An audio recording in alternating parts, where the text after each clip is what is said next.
He was unfair to Joseph because he was working salvation for Joseph's family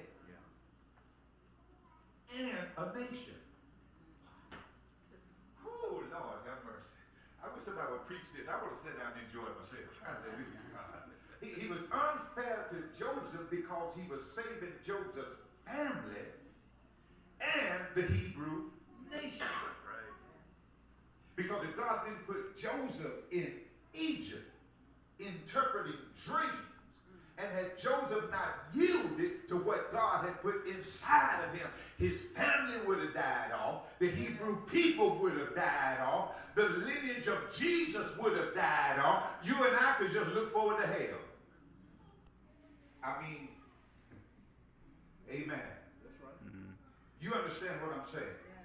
So God, when God is unfair with us, he's unfair for a purpose. So God was unfair, and his unfairness always has to do with salvation.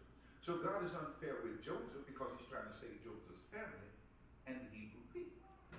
God is unfair with Mary because God is trying to save the world. Are y'all with me here? Mm-hmm. Yeah. Somebody got to carry Jesus. Somebody got to give birth to Jesus because he got to come in here like a man.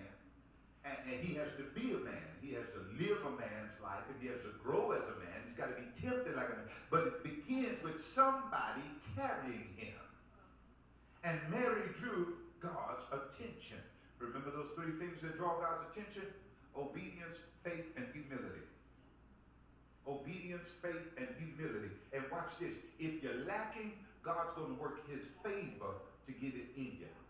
If you're working it, God's going to work his favor to get it out of you. But either way God works his favor, it's allowed to be unfair.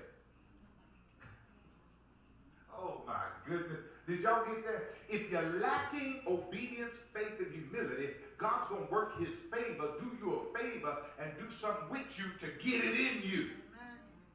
If you're walking in obedience, faith, and humility, God's going to work his favor to do something with you to get it out of you on behalf of somebody else. But either way you go, when God works his favor, he's allowed to be unfair.